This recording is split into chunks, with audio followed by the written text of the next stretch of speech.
The Legend of Zelda: A Link to the Past is the most foundational entry in the entire Zelda series. It introduced a structure so coherent, intelligent, and complete that it went on to define the franchise's identity, a blueprint that would be reused, refined, and celebrated even decades later, including in the leap to 3D. This achievement was the result of a long and demanding development process that ran parallel to the creation of the Super Nintendo itself. During that time, Nintendo tested dozens of ideas, keeping only the best and most cohesive ones in pursuit of perfection. From its difficult beginnings, shaped by the drastic differences between Zelda 1 and Zelda 2, to the many concepts left on the cutting room floor, and finally to its triumphant debut that left the press stunned. This is the story of The Legend of Zelda: A Link to the Past, the most defining chapter in the Zelda saga.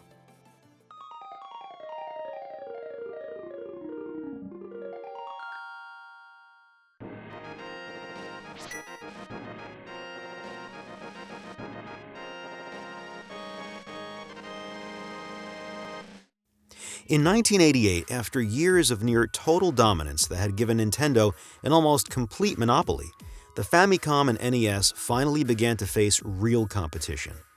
In Japan, the PC Engine was off to a promising start, while Sega's Mega Drive was preparing for a bold American adventure. Even though Nintendo's console still reigned supreme, both of these new machines had one huge advantage: they were far more powerful.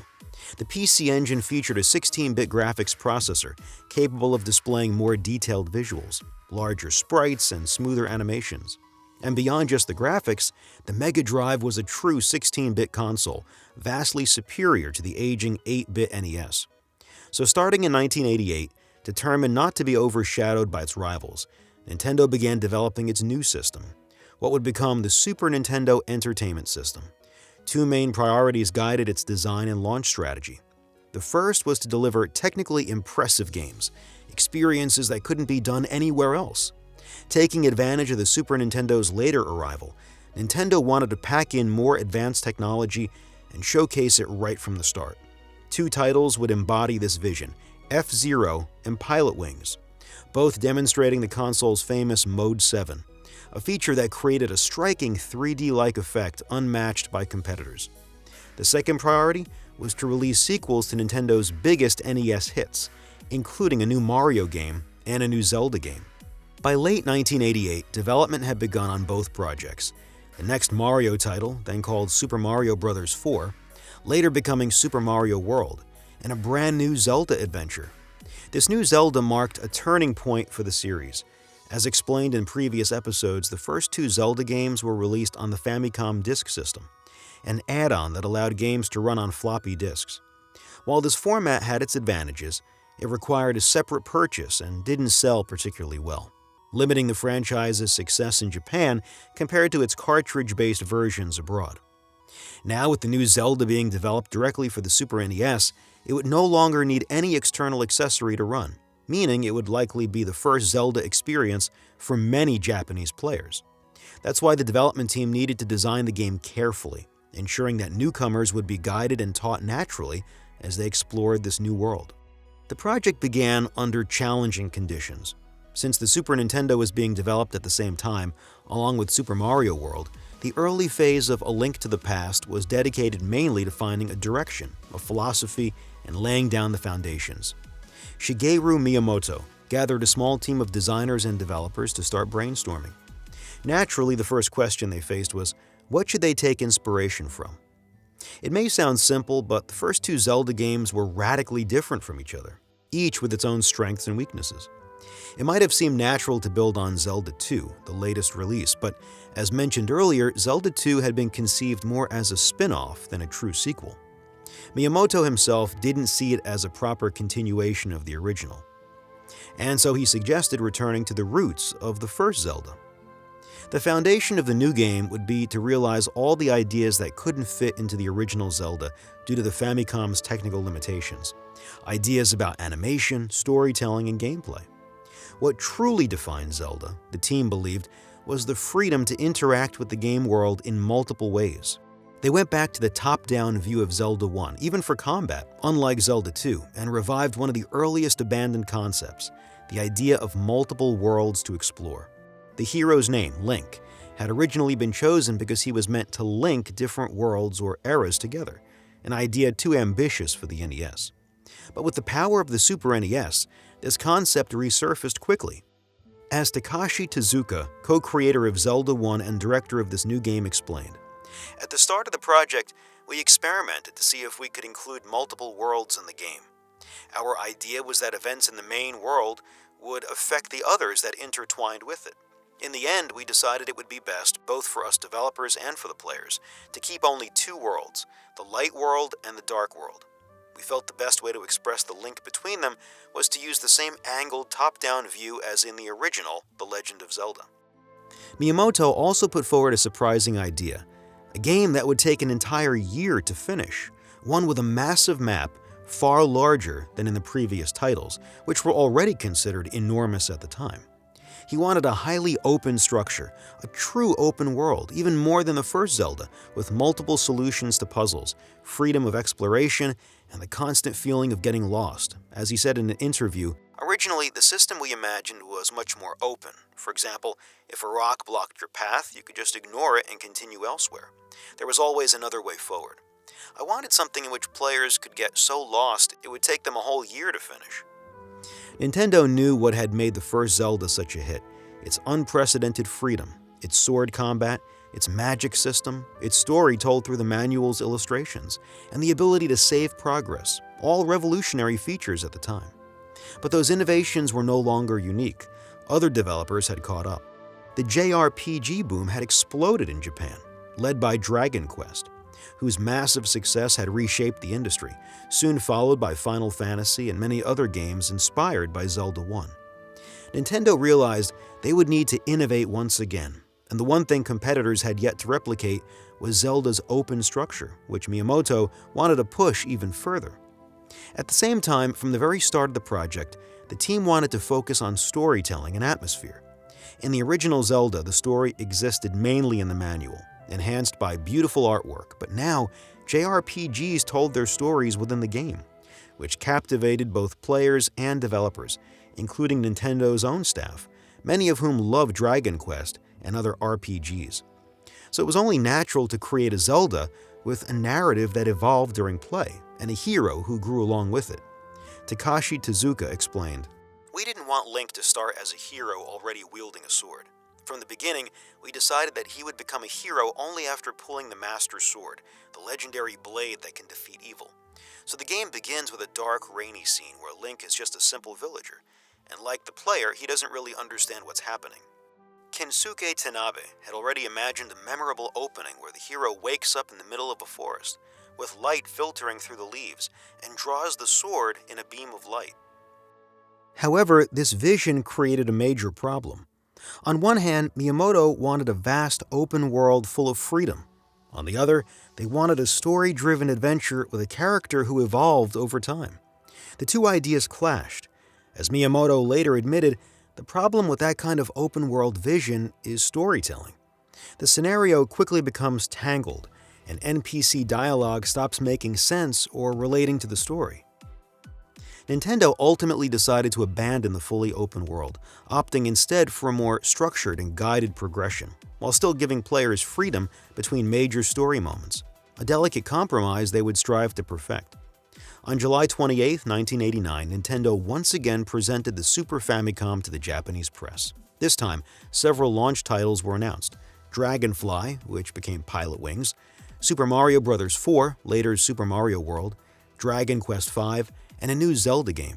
That left just over a year to finish development, a daunting challenge as the project was still in its infancy. Since Zelda was far more popular internationally than in Japan, the team initially tried creating more mature, stylized character sketches for Link and Princess Zelda to appeal to Western audiences. Miyamoto, however, disliked these designs, and the team reverted to a more classic and noble style. Once Link's sprite was drawn and animated, the developers were thrilled. It was far more detailed than his NES counterpart. But surprisingly, Koji Kondo, the series composer, wasn't impressed. Though best known for his music, Kondo also cared deeply about what he called the rhythm of a game, the pacing of animations and dialogue, and wasn't shy about giving feedback when something felt off. Years later, on Super Mario 64, he similarly suggested adjusting Mario's punch animation so it moved him forward instead of backward, a change that made it into the final game. Continuing his creative brainstorming, Miyamoto proposed another bold idea, a party of 3 characters instead of 1. Since the first game, I had wanted a group of characters rather than a single hero, with a protagonist who was part elf, part warrior, accompanied by a mage and a female character. The fairy spell from Zelda 2 was actually based on a party member I had in mind, a girl resembling a fairy who would act as a scout, exploring ahead and reporting back. It's fun when an action-adventure game lets you choose who to send out. That's the kind of thing I wanted to include in Zelda 3.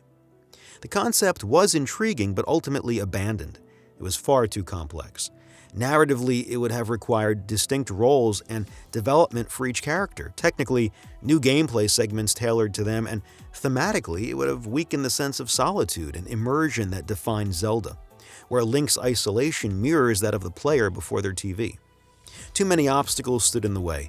After an entire year spent sketching out ideas and defining concepts, and with the Super NES nearing completion, the team was finally ready to move to the next stage, building prototypes to test all these ideas, while also probing the limits of the brand new hardware to see what this next generation Zelda could truly become. One of the first surprising areas of experimentation was with items. Items had always been a defining part of the Zelda experience, especially in the first game, where the team had managed to include a variety of creative tools that all introduced different ways to play. Candles that lit up dark rooms, the magic wand that allowed ranged attacks, the ladder that let players cross gaps, and so on. At the beginning of development, the team brainstormed a huge list of potential items, hoping to include many of them in the game, but more importantly, to allow players to combine items together, as Takashi Tezuka explained. At the start of development, we wanted players to freely choose the weapons they used, not just the sword and shield. We even thought about combining weapons. For example, you could assign the bow and arrows to button A and bombs to button B, so that when used together, Link would shoot bomb arrows. In the end, we abandoned the idea because Shigeru Miyamoto wanted Link to always have his sword equipped. It's easy to see that as a missed opportunity, bomb arrows would eventually appear in later Zelda titles, but Miyamoto's concern was accessibility and simplicity. Zelda was already more complex than Mario, and he wanted to make sure the controls remained intuitive. He preferred to cut clever ideas if they risked making the game confusing. This difference in design philosophy defined much of development.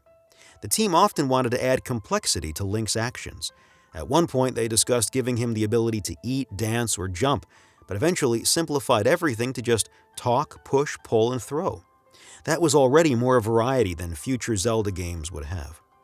Even among the remaining actions, disagreements arose. For example, Tezuka wanted players to press both the A button and a direction when pushing switches to make the movement feel more physical and immersive. Miyamoto thought that was too complicated. Since this would be the first Zelda for many players, he wanted the controls to feel instantly natural, just pressing A to activate a switch. Still, Miyamoto valued Tezuka's input immensely. Even when he didn't follow his colleagues' advice, he often found a compromise. In this case, he designed 2 kinds of switches, simple ones early in the game that required only the A button, and more complex ones later that also required pushing. Following their original ambition of doing what hadn't been possible in Zelda 1, the team next wanted to add diagonal movement and attacks. In the first game, Link's sword only struck straight ahead. It felt more like a dagger than a sword, which made combat sometimes frustrating, especially against shielded enemies. Diagonal movement and sword swing seemed like the perfect solution, but during testing, Miyamoto realized it didn't work as well as expected. Now that the graphics had become much prettier, I wanted the movements and animations to match that.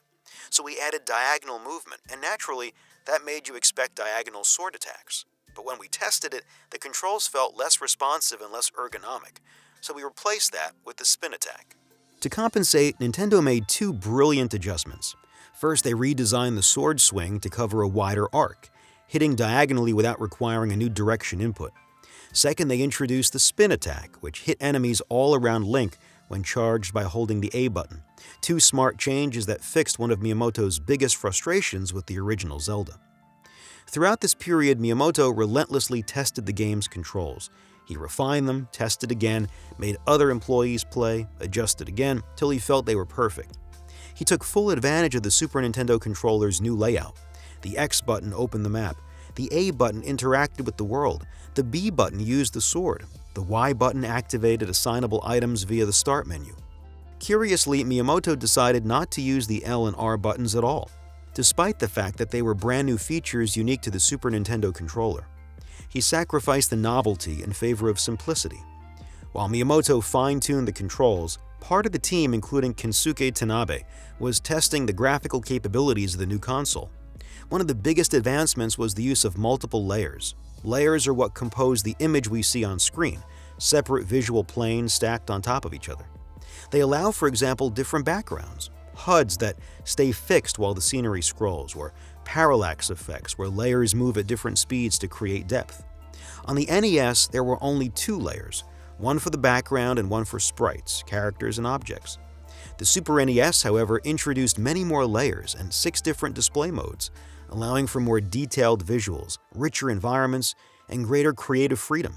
As Tanabe recalled, finding the best way to show off the console's capabilities in a game was always a big challenge for Nintendo's designers. For me, having studied visuals at university, being able to use 2 animation cells at once and scroll them independently was incredible.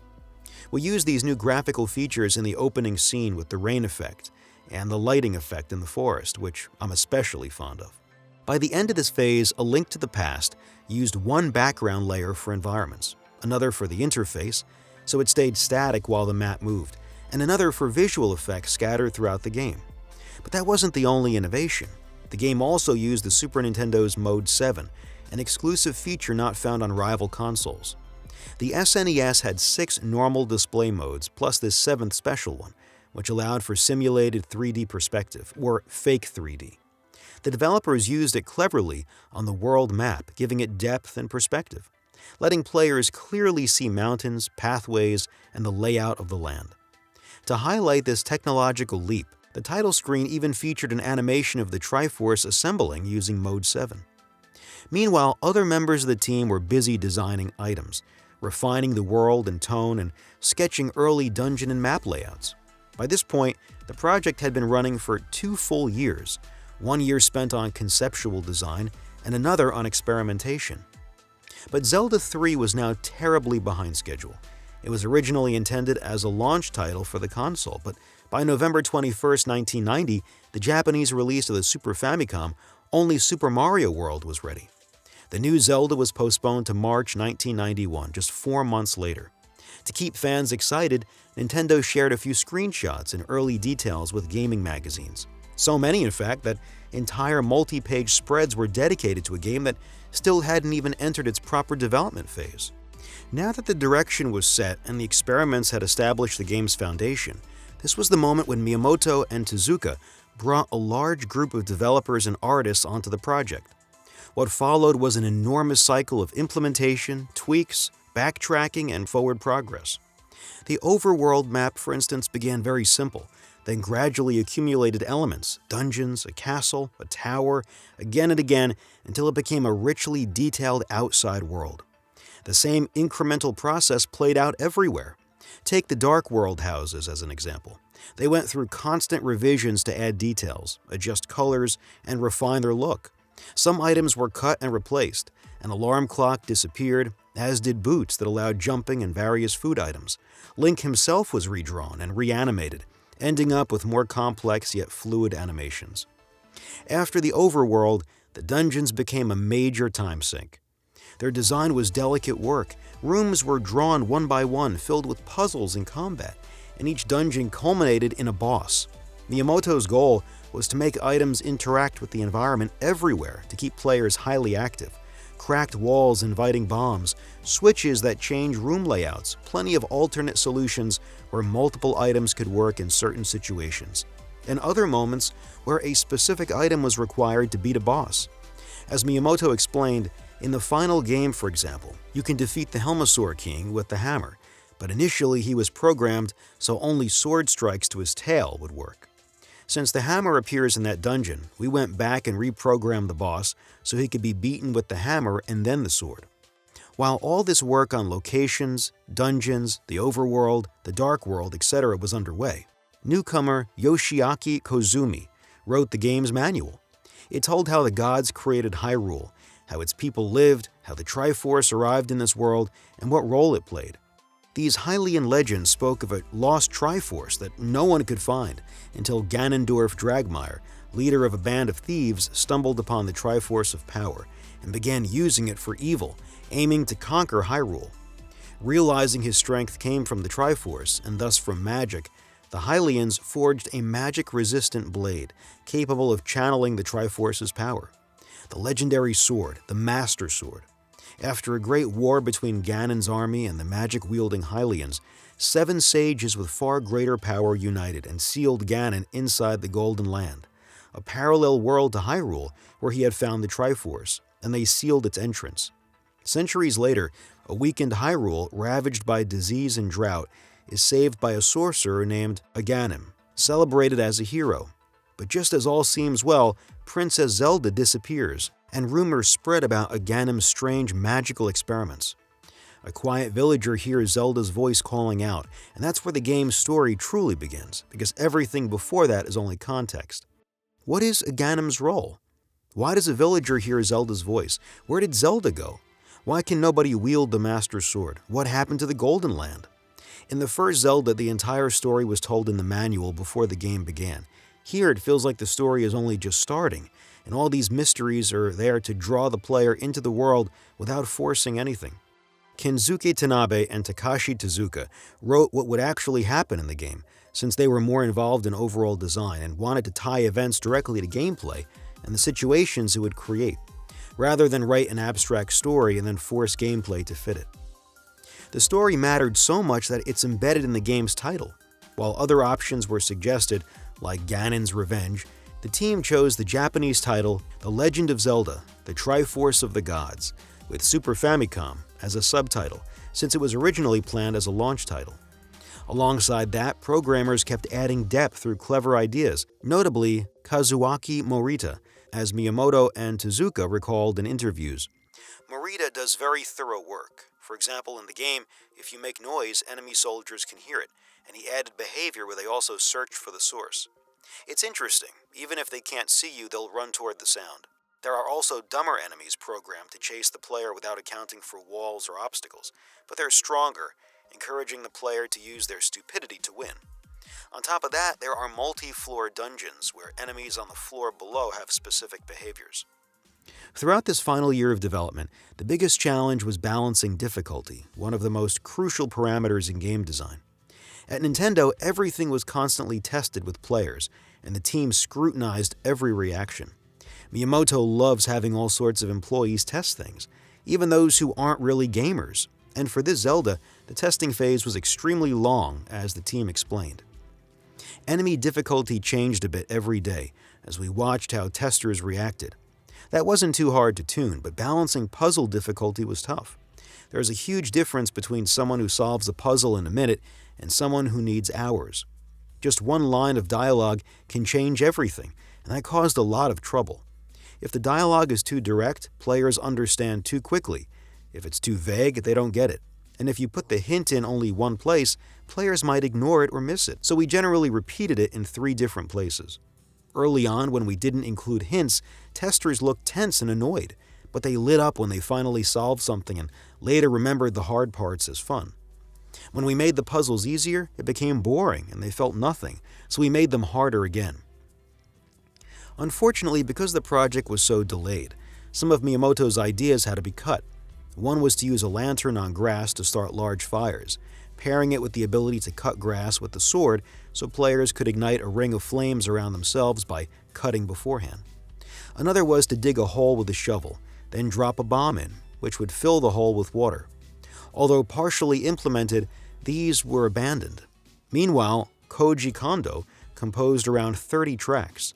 He was thrilled by the Super NES's Sony-made sound chip, which offered many interesting effects he wanted to use. Since Zelda 1, Kondo had impressed his colleagues so much that he received no directives at all. He was free to compose as he wished, though Miyamoto still had to approve tracks before they went in. Kondo chose to do everything in stereo with spatialization, letting players sense the direction of sounds and making the world feel more alive. He described his music as having more unpredictable chord progressions and more solemn pieces that made the experience feel more serious and tense. But when he finished, the music data weighed in on 1 megabit, which sounds tiny today, but was huge at the time, twice the size of Super Mario World. Kondo had to shorten the tracks, and like everything else, they needed to be compressed to fit. Then came the hardest step, fitting all the data into the cartridge. This Zelda used a new cartridge twice as large as those common at the time. And even then, there was still too much data. It seemed impossible to fit everything, even though the team had programmed the game cleverly with memory in mind. For example, the Dark World isn't a completely separate second world in the code, but a modified overlay of the Light World to save memory. For weeks, programmers worked tirelessly to optimize, removing duplicate data, compressing sprites, simplifying certain animations. In the end, miraculously, everything fit without cutting any significant content. The game was finally ready. On November 21, 1991, exactly 1 year after the launch of the Super Famicom, The Legend of Zelda, the Triforce of the Gods, finally arrived in Japan, accompanied by a now legendary and delightfully strange TV commercial.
The game was an instant success, smashing sales records. It became the best-selling title of November 1991, then December, then January, far ahead of every competitor. Its popularity was extraordinary, largely because this was the first Zelda game in Japan that didn't require any additional hardware. No disk system, no accessory, just the console itself.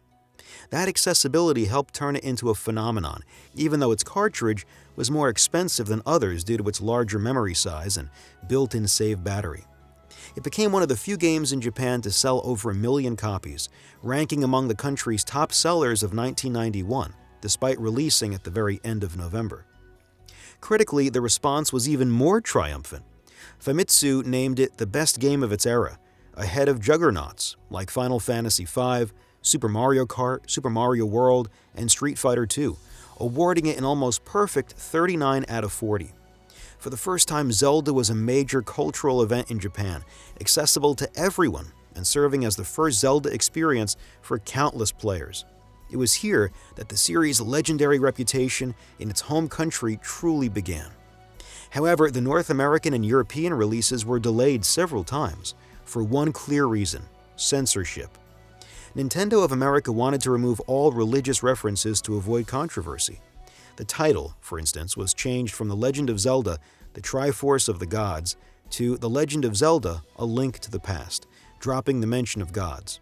Still, the new name was clever, playing on the hero's name, Link, and referencing the connection between eras, since the Dark World is, in a way, a reflection of the past, containing remnants of events from hundreds of years earlier.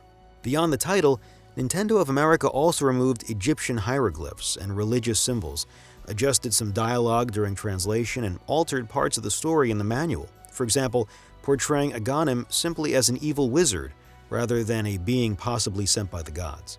Nintendo even hired the Gervin design agency to create a new logo for the Western release, a design so iconic that it not only graced the box art, but was reused across several future Zelda titles. Once again, Nintendo of America decided to include a detailed map in the game manual, complete with hints that simplified the adventure, much like in previous Zelda releases. They even sealed it with a message encouraging players to open it only if they got stuck, a tradition kept in the European versions as well. A Link to the Past finally launched in North America in April 1992, followed by a few weeks later by the European release. The reception was once again overwhelmingly positive. Commercially, it stayed for months among the top-selling Super NES games, supported by a strong TV ad campaign and widespread magazine coverage that emphasized its massive longevity, far beyond most games of its time. Players adored it. It consistently ranked among their top choices, even years later.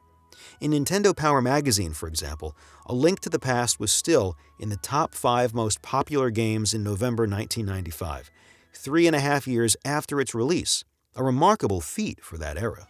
Critics were equally astonished.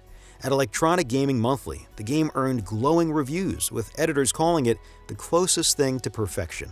One of the best games we've played in years, and a brilliant masterpiece, though some regretted that the included map made the adventure slightly easier. It was crowned Game of the Year by the Chicago Tribune, Best Sequel by EGM, and listed among the greatest video games ever made by Next Generation, Entertainment Weekly, Game Reactor, IGN, GamePro, and many more. Everyone agreed this was a historic, unprecedented achievement. Reviewers struggled to compare it to anything else. It simply stood above the competition. Nintendo had pulled off a masterstroke, and A Link to the Past quickly became a touchstone for game designers around the world. Even decades later, countless creators cite it as a key inspiration, including Hideo Kojima, who counts it among his favorite games.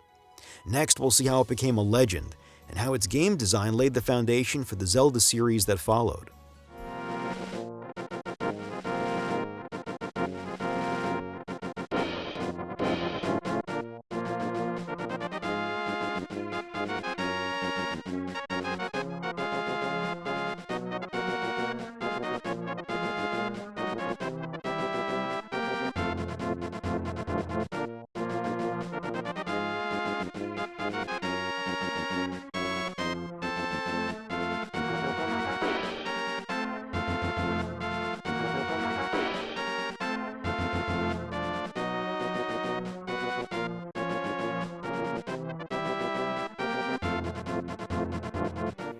The introduction of A Link to the Past is stunning, and surprisingly, the game immediately tells its story through the gameplay itself.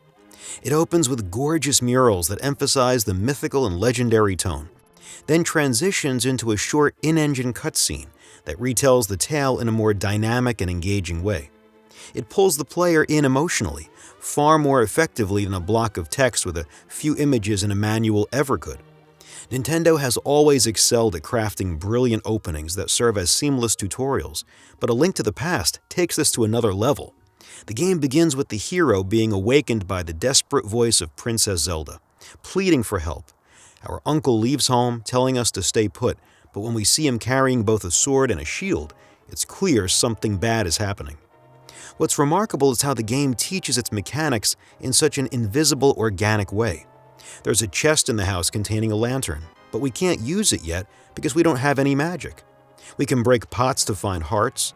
When we step outside, we can pull grass from the ground, but not lift rocks yet. Guards block our path, subtly guiding us toward the castle while giving hints about where to go. All of this happens so naturally that we barely notice we're being taught. The pacing is tight, Zelda keeps calling for help, making us eager to reach the castle. The atmosphere is dark and tense, constant rain, rumbling thunder, ominous music, and we feel vulnerable because we have no weapon and no idea what's going on. We're just a normal villager, thrown into a dangerous mystery. On top of that, there is the thrill of disobedience. Our uncle told us not to go out, yet we sneak out anyway. Guards order us to return home, and when the castle gates are closed, we're forced to find a secret passage. An early lesson that exploration is key to the game. Inside the hidden passage, we find our uncle dying. He gives us his sword and asks us to fight for Hyrule. From there, the game cleverly shifts into a combat tutorial.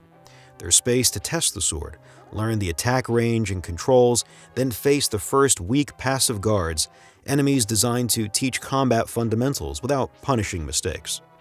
They even drop hearts so the player learns safely. Soon after, we gain magic, allowing us to use items like the lantern to light torches, optional but intuitive tasks that reinforce learning through discovery. Enemies gradually become more aggressive, and the game's narrow corridors help us understand positioning and crowd control. And that's when we realize something surprising. This entire sequence is the game's first dungeon. It's short and simple, of course, but it's a brilliant introduction that showcases all the basics, pushing enemies into pits, using the environment to your advantage, stunning foes with the boomerang you find along the way, and finally facing a boss armed with a flail that attacks from a distance, forcing you to make good use of that boomerang. After defeating him, you rescue Zelda and escort her to the throne room, where she reveals a hidden escape route beneath the castle, a dark tunnel filled with monsters where you must use your lantern to see. Eventually, you reach a sanctuary where Zelda will be kept safe. There, the full story unfolds.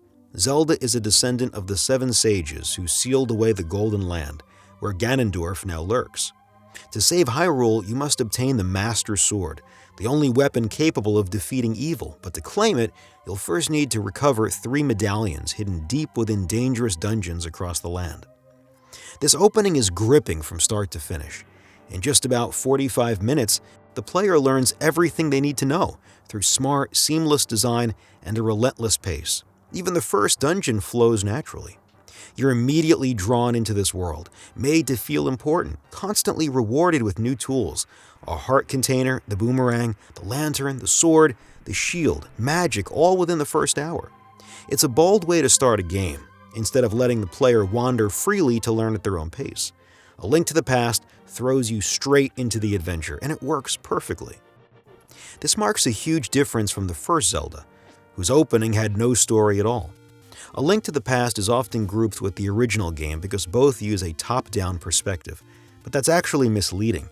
In the first Zelda, the sense of immersion came from the fact that you were alone, lost in a vast, hostile world with no guidance. Everything was hidden, and you had to figure out how the game worked entirely on your own. That design had a huge disadvantage. It created a powerful feeling of immersion because the character's experience mirrored the player's. Both were lost, both were ordinary, and when the character learned and improved, it was directly through the player's actions. The downside, of course, was that this freedom also made the game extremely difficult to progress through. Players were left to discover everything by themselves, and most never reached the end. So in Zelda 3, the developers chose a different approach. They opened the game with a proper story sequence, a much faster pace, and a protagonist who actually exists within the world of Hyrule. Link isn't a blank slate anymore. He's known by other villagers, and even when rumors spread that he kidnapped Zelda, most people still believe in him. He has an uncle he lives with, which grounds him in the world, but that also makes immersion trickier because there is a slight disconnect between the player and the character. For instance, we don't feel personally affected by the death of Link's uncle since we barely know him. Nintendo was fully aware of this, and they compensated for it through storytelling, pacing, and mystery. Everywhere you go, there's something strange or intriguing. A child playing the ocarina in the woods who suddenly vanishes. A lifeless man lying silently on the path to the second dungeon. Rocks that can't be moved yet. Paths that disappear into the water even though Link can't swim. A portal on Death Mountain that transforms you into a rabbit in another world. There are caves that lead to nothing or to places we don't understand. Fountains where you can throw your items. Tombstones that can be pushed but seem to go nowhere. The game is filled with mysteries. And because these mysteries constantly draw our attention to the world itself, they strengthen our connection to it. Everything feels coherent. The NPCs act and speak in ways that make sense within the logic of Hyrule, from those who call the guards to arrest you, to others who give you cryptic clues. In the first Zelda, you had to pay to get vague hints, which made the world feel broken and desolate, with no real villages or characters to interact with. Here, the world feels much more alive and structured, which naturally deepens the immersion. The enormous map, nearly 3 times bigger than the originals, also makes you want to explore every corner of it. Exploration in A Link to the Past is encouraged in 2 main ways. First, just like in the original game, exploration helps you find dungeons, but more importantly, there are discoveries to make absolutely everywhere. The game constantly rewards curiosity. Of course, you can find items inside dungeons, but you'll also find just as many out in the overworld that are useful to your quest. For example, a villager gives you a net that lets you catch fairies and keep them in bottles, which can literally save your life. Those bottles themselves are found in the open world too. You can discover fairy fountains that upgrade your equipment, merchants who sell useful potions, or powerful medallions like the Fire Medallion that lets you cast a devastating magic attack. The examples are endless, and the key point is that no matter where you go, there's always something interesting to find.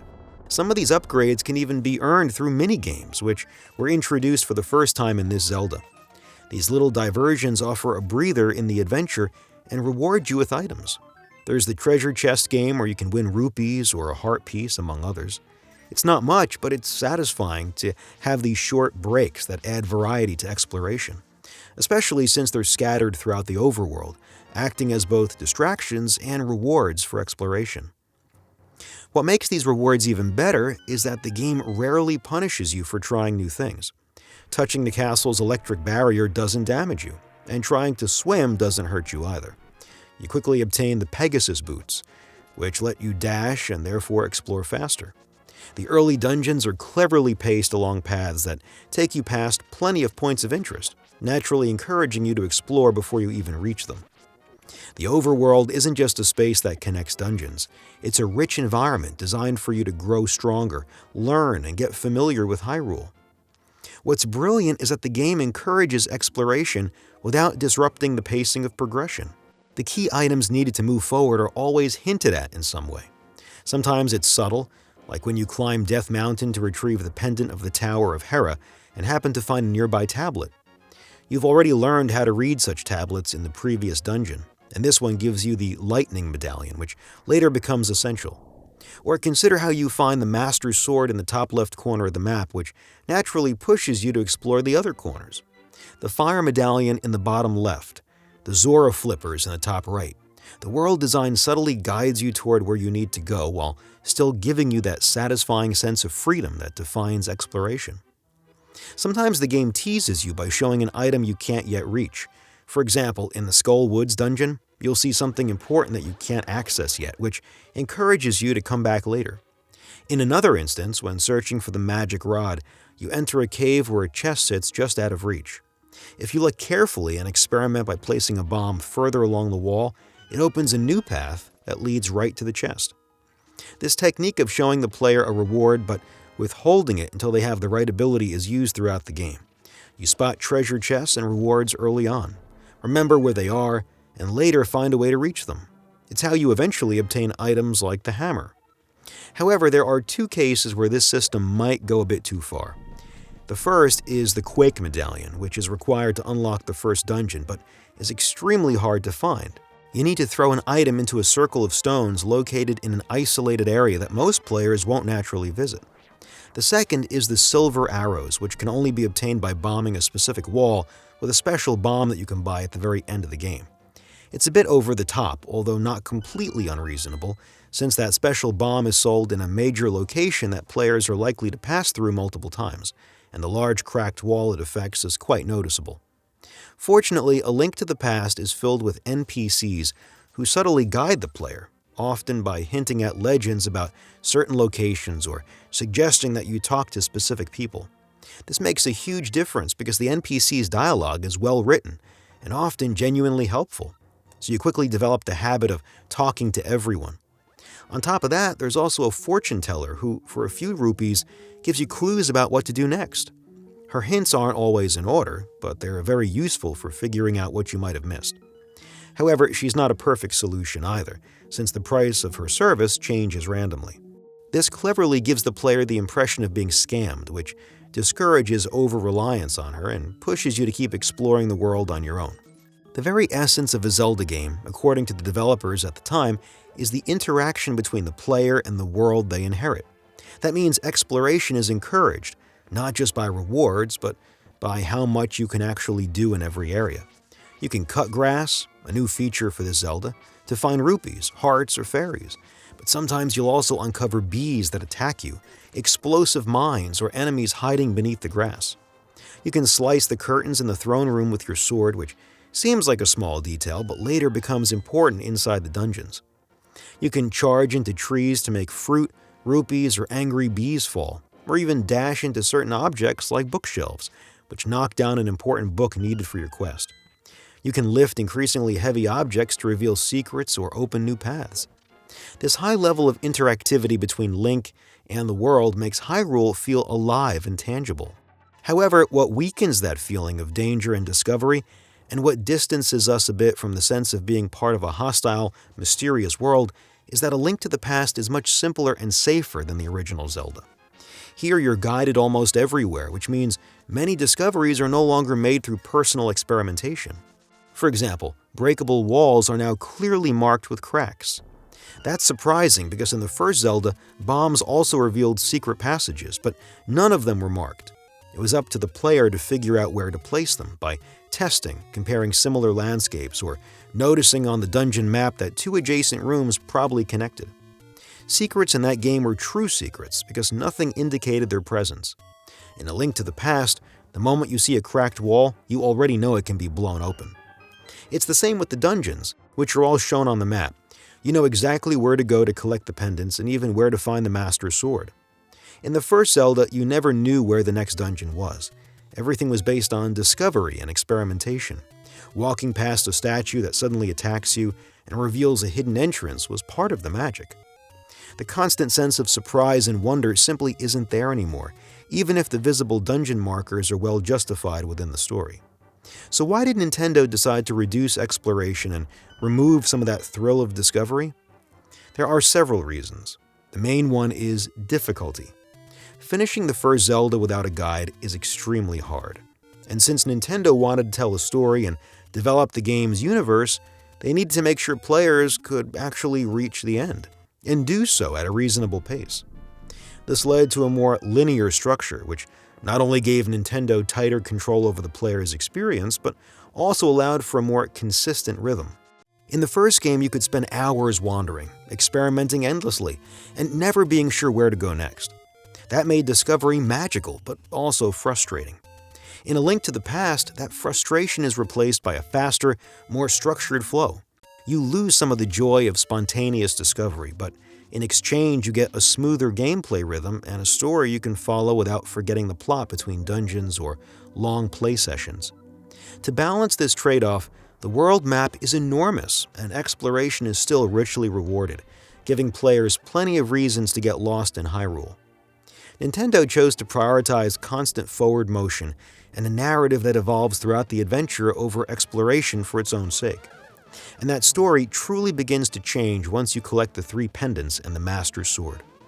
Returning to the now heavily fortified castle, you face Aghanim, who makes Zelda vanish before your eyes and sends you into the Golden Land, now transformed into the Dark World. The Dark World works very differently, feeling much closer to the atmosphere of the first Zelda. This world is far more dangerous and hostile. As soon as you arrive, bombs are thrown at you. Vultures swoop down and deal 3 hearts of damage in one hit. Skulls scattered across the ground suddenly come to life when you pass by. Monsters try to eat you, trees seem to watch you and sometimes spit bombs. Enemies hurl pitchforks, others drop explosives from above, and eerie statues loom everywhere. The world itself looks drained of color, as if decaying, with ruined houses and ghosts wandering around what used to be the peaceful Kakariko village. It's a chilling, oppressive place and much harder to survive in. Nintendo could afford to make this section more challenging precisely because the story slows down here, allowing the focus to shift to gameplay. What's interesting, though, is that you still feel guided at first. The map quickly shows you where each dungeon is, even in the order you're meant to visit them, similar to the Light World. But as you progress, you realize that reaching a dungeon is the easy part, because getting inside them is the real challenge. The first dungeon is simple enough. You find a monkey who asks for money to open the door, but that's the last time it will be so straightforward. Soon you start to rediscover the real purpose of having 2 connected worlds, and why A Link to the Past became the blueprint for so many later games that used a dual-world concept. The game uses the relationship between these 2 worlds brilliantly. They mirror each other, and changes made in one directly affect the other. This connection exists both visually and in terms of atmosphere, but most importantly, it's a constant gameplay mechanic. You frequently switch between worlds to solve puzzles. For example, when you reach the Swamp Palace in the Dark World, you find it impossible to progress at first. So you return to the Light World, push a few stones, pull a lever, and drain a dam, which fills the palace with water. When you go back to the Dark World, the dungeon is now full, allowing you to advance. Another example is the Ice Palace, blocked by a large wall in the Dark World. You need to remember its location, return to the same spot in the Light World, and find a hidden portal that brings you right in front of the dungeon. It's a fascinating mechanic that ties the two worlds together and constantly encourages you to travel back to the Light World instead of abandoning it entirely. Since movement in the Dark World is more restricted, you often have to use the Light World as a route to reach certain areas, which makes the exploration of both maps feel meaningful and interconnected. These back-and-forth transitions also lead to many clever discoveries and side rewards. You might find a lone tomb in the graveyard that can't be moved, but after a quick visit to the Dark World, you're able to shift it and find the magic cape inside. Similarly, some stone tablets that once offered clues in the Light World now grant powerful medallions. You come across a frog who mentions his partner back in town, and you realize he's one of the blacksmith brothers. Bringing him back to his sibling in the Light World upgrades your sword. You find a boy playing the ocarina who mysteriously disappears, and when you look for him in the Dark World, you find his spirit, which leads you to acquire the ocarina yourself. Once you play it in the Light World, it lets you teleport to specific locations, making exploration even smoother. That's the true strength of the Dark World. It brings back some of the spirit of the first Zelda, where players had to figure things out on their own. When you first enter the Swamp Palace and realize you can't swim, your instinct naturally leads you to explore nearby, towards the waterfall, where you meet the Zoras and can buy the flippers. There's real satisfaction in solving these little mysteries on your own, realizing that the frog is the blacksmith, understanding that the giant cracked wall requires the super bomb. All these small aha moments make for an experience that perfectly complements the more structured and guided first half of the game.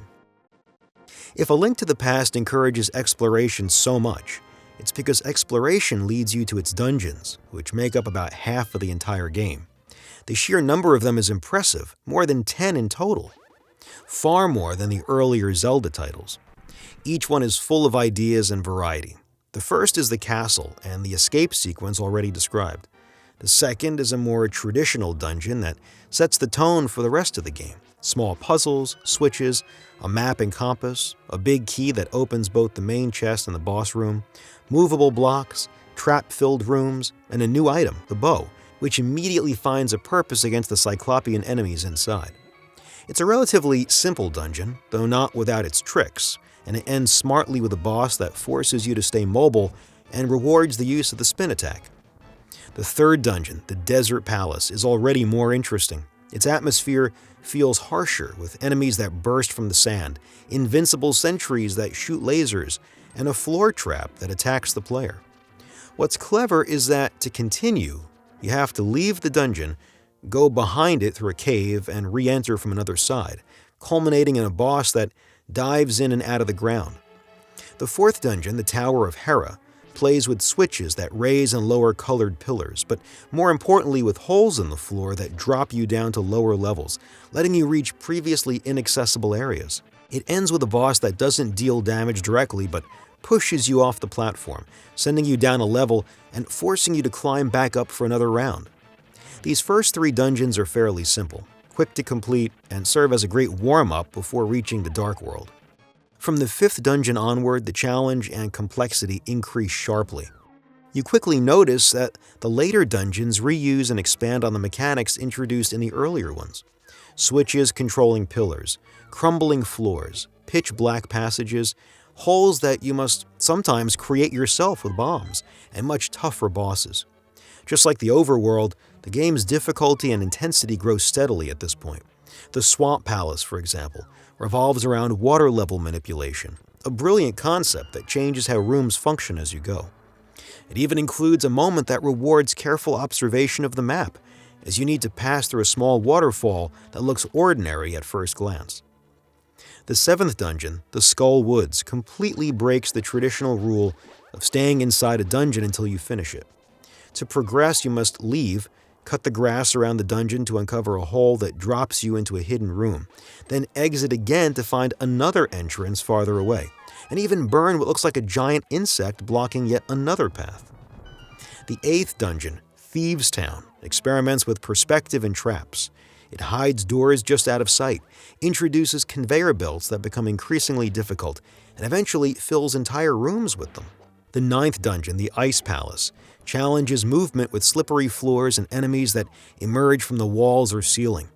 It builds on previous ideas but pushes them further. This time, instead of falling through a hole yourself, you must make blocks fall through one to progress. The 10th dungeon, Misery Mire, is perhaps the least inspired. It reuses earlier mechanics, though with greater difficulty and stronger enemies.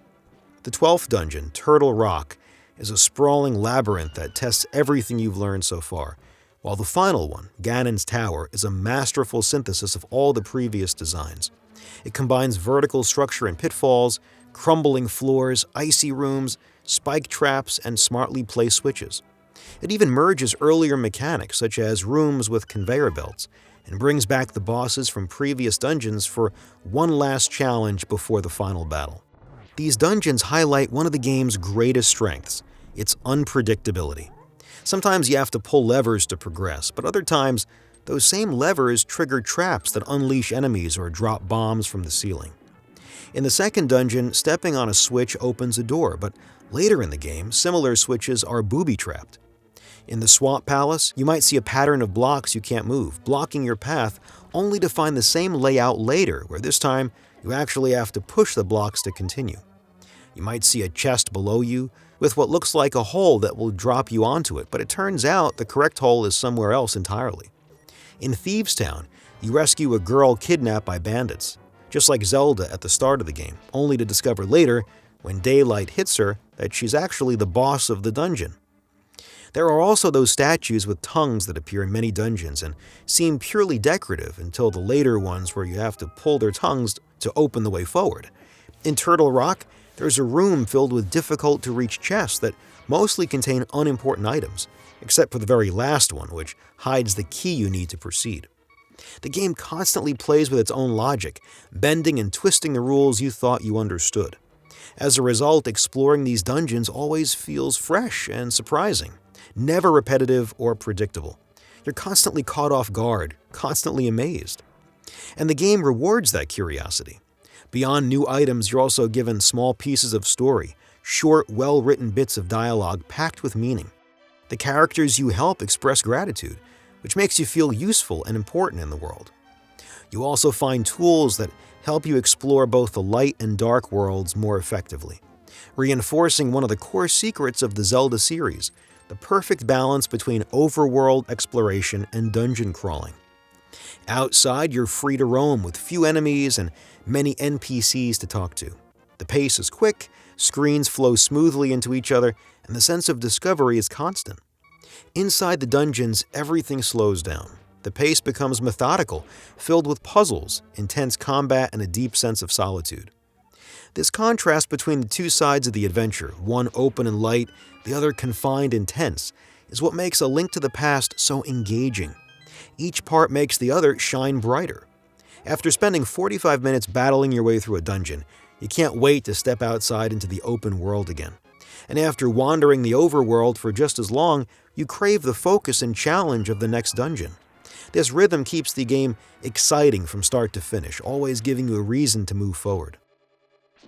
To match the unpredictability of the dungeons, the game offers an incredible variety of enemies that make each battle feel unique. Some crawl out of the walls, others damage Link if you strike them at the wrong time, and some split into multiple smaller enemies when hit. There are monsters that attack from a distance, others that regenerate and must be finished off with bombs, and some that mirror Link's movements, attacking whenever they face him, forcing you to think carefully about your approach. Others are immune to frontal attacks. Some have bodies made of spheres you need to destroy to reach their heads, while others are eyes embedded in the walls that shoot lasers. Some enemies need to be flipped over with the hammer to make them vulnerable, and then there are those giant hands that fall from above and grab you, sending you all the way back to the start of the dungeon. It sounds like a lot, but this is only a small part of the game's bestiary. The overworld is filled with even more unique enemies, each with its own behavior. Statues come to life when you pass near them. Some creatures reflect your attacks like a mirror. Hinoxes throw bombs. Zoras spit fireballs. Lynels are extremely aggressive and durable. Vultures swoop down to attack and flee, and there are many more. There are over 100 different enemies in total, each with distinct patterns and traits. The variety is incredible and keeps the experience constantly fresh. Each dungeon introduces new enemy types, and every region of the map brings its own threats, which makes exploration exciting and constantly renews combat.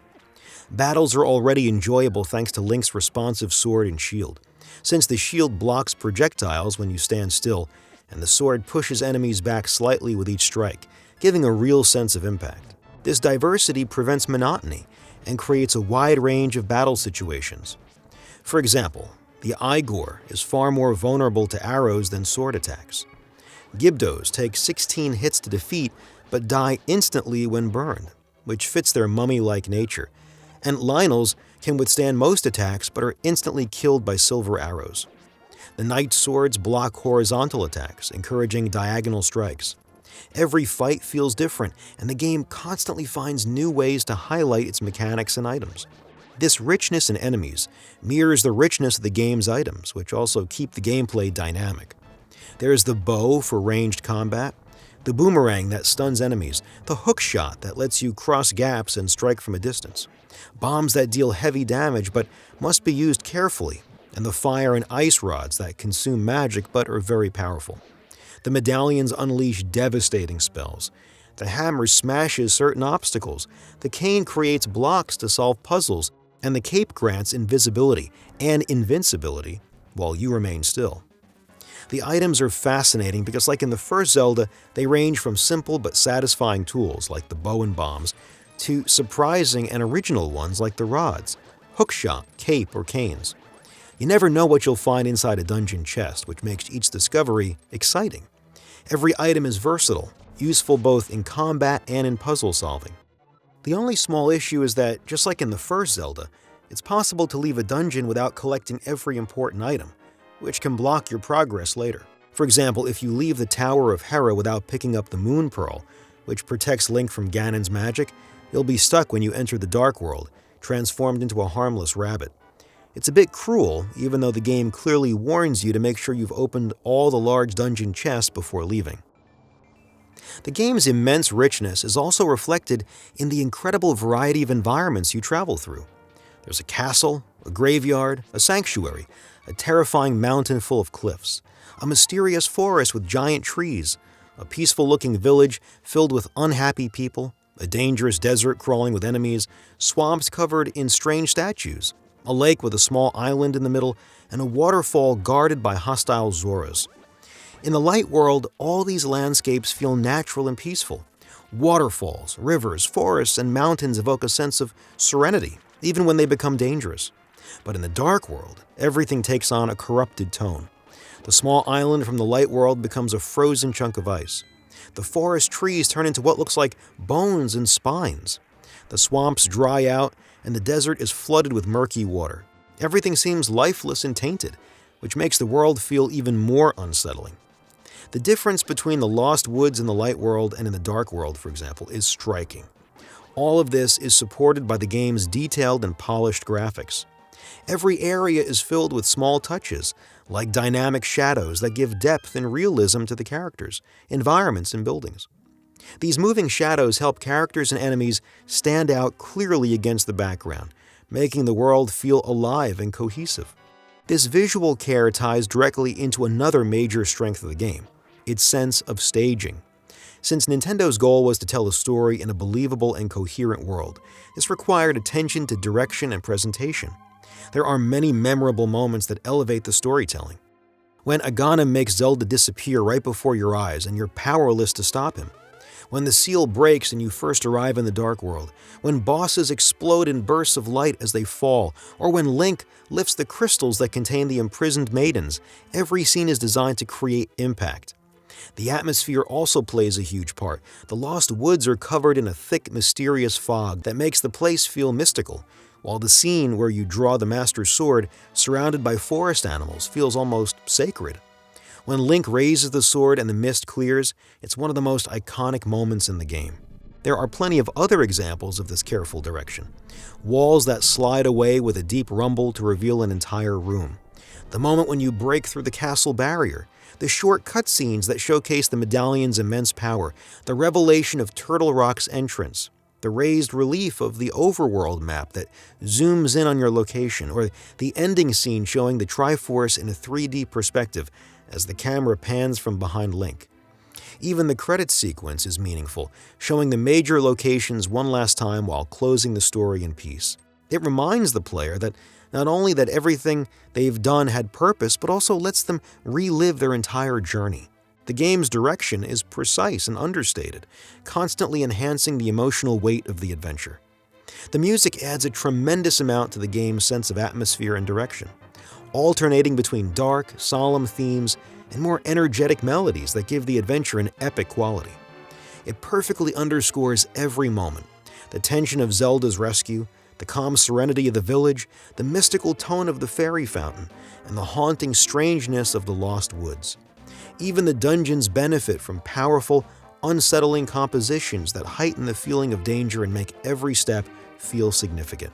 A Link to the Past is full of secrets and hidden details that make its world feel alive and mysterious.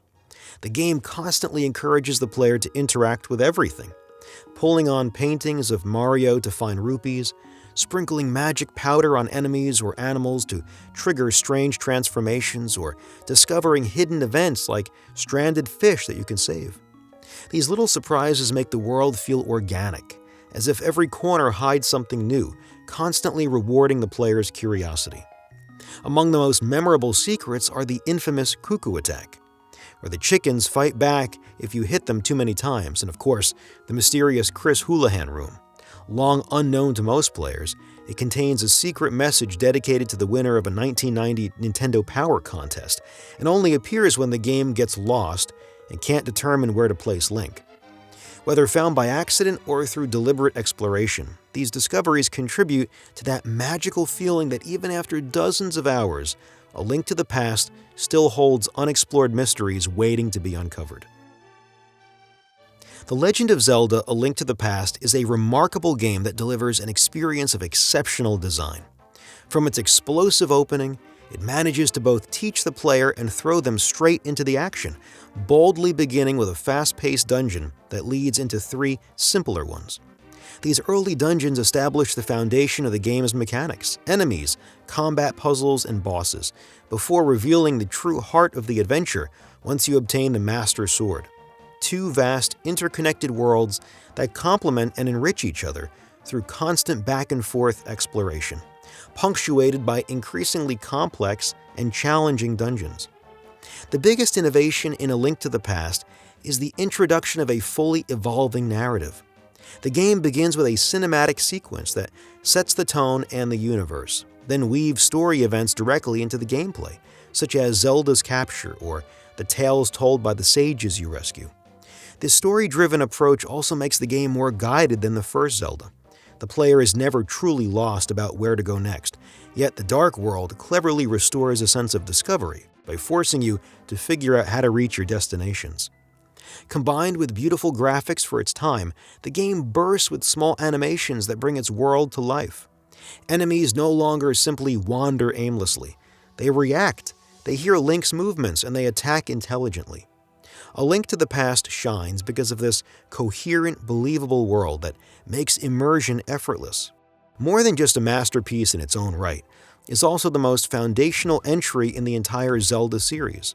It established the formula that would define the franchise, a story that unfolds during gameplay, a series of unique dungeons each centered around a special item, bosses designed to make you use that new tool, heart pieces scattered across the world to reward exploration, and dual worlds that mirror and enrich each other, a concept later perfected in Ocarina of Time with its interplay between past and present. The game also introduced mini-games that varied the pace, enemies that require different strategies, and a carefully structured progression that guides the player until they retrieve the legendary sword, after which the adventure becomes more open. Its structure is so intelligent, cohesive, and complete that later Zelda titles would reuse it almost entirely. But that's not all. A Link to the Past introduced countless elements that became iconic staples of the series. The spin attack, the hook shot, the legendary Master Sword, the Titan's Mitt, the ocarina, the hammer, the bottles that can store items, and so much more. In both its design and its content, A Link to the Past defined what Zelda would become. It was so far ahead of its time that games released decades later were still building upon the same foundation and doing so brilliantly. That kind of lasting influence is extremely rare in the history of video games. It's no surprise that the game has been re-released multiple times. A Game Boy Advance port that thrilled journalists when announced, several reissues on Nintendo's Virtual Console, and today it remains widely regarded as one of the greatest games ever made. Thank you so much for watching until the end. I sincerely hope you enjoyed this video. Don't forget to leave a like and subscribe. It really helps the channel grow and keeps the algorithm from burying it. I had an incredible time talking about this legendary game that left such a deep mark on me. See you soon for another video. Take care.